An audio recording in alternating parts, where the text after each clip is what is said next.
জুলুম এত ভয়াবহ অপরাধ, এত ডেঞ্জারাস বিষয়।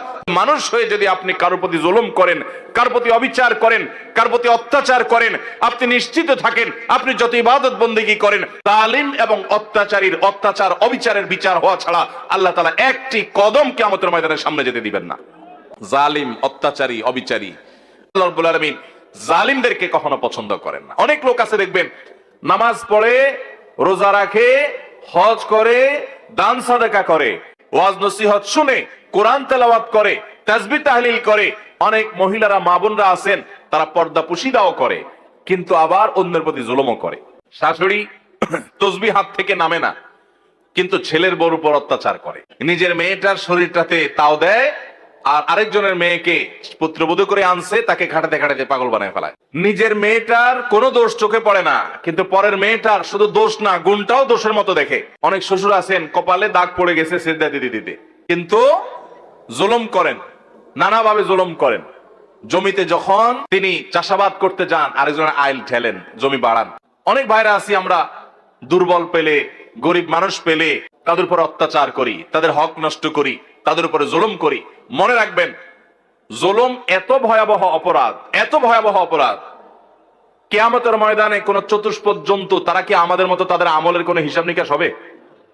গরু, ছাগল, হাঁস, মুরগি, যত রকমের আল্লাহর সৃষ্টি আছে মানুষ ছাড়া, জিন ছাড়া, তাদের কোনো হিসাব নিকাশ হবে?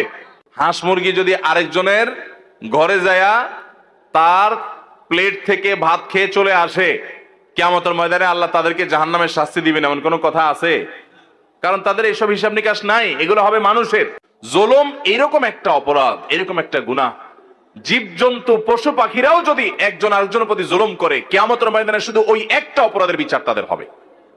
নবী করিম সাল্লাল্লাহু আলাইহি ওয়াসাল্লাম বলেছেন, শিং বিশিষ্ট কোন প্রাণী, ধরুন একটা গরু, সে শিং নাই এমন একটা প্রাণীকে যদি গুতা মারে, অর্থাৎ অত্যাচার অবিচার করে, দুর্বল যে তার প্রতি, কিয়ামতের ময়দানে আল্লাহ তাআলা ওই দুর্বলকে শিং দিবেন, অর্থাৎ শক্তি দিবেন, দিয়ে বলবেন যে এবার তুমি ওই সবল যে তোমার প্রতি জুলুম করেছিল, দুনিয়াতে তুমি তার প্রতিকার, তার বিহিত করতে পারো নাই, বিচার পাও নাই, আজকে তুমি তার প্রতিশোধ গ্রহণ করো।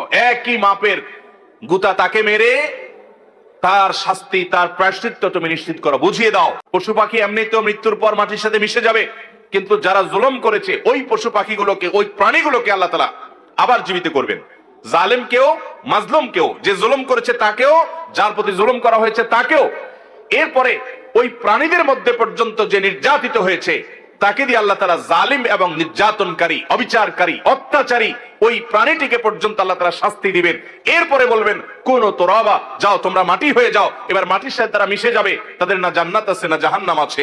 ভাইরা আমার, জুলুম এত ভয়াবহ অপরাধ, এত ডেঞ্জারাস বিষয় যে আল্লাহ সুবহানাহু ওয়া তাআলা পশু পাখিদের কোনো হালাল হারামের বাছ বিচার করবেন না, তাদের অন্য কোন বিষয়ের কোন হিসাব নিকাশ নেবেন না, কিন্তু তারাও যদি জুলুম করে আল্লাহ রাব্বুল আলামিন এইভাবে পাকড়াও করবেন। তাহলে মানুষ হয়ে যদি আপনি কারোর প্রতি জুলুম করেন, কারোর প্রতি অবিচার করেন, কারোর প্রতি অত্যাচার করেন, আপনি নিশ্চিত থাকেন আপনি যত ইবাদত বন্দেগী করেন, আপনি যত তাসবিহ তাহলিল করেন, আপনি যত ওয়াজ মাহফিল শুনেন, আপনি যত লম্বা লম্বা কথা বলেন, আপনি যত নেক আমল করেন না কেন, জালিম এবং অত্যাচারীর অত্যাচার অবিচারের বিচার হওয়া ছাড়া আল্লাহ তাআলা একটি কদম কিয়ামতের ময়দানের সামনে যেতে দিবেন না।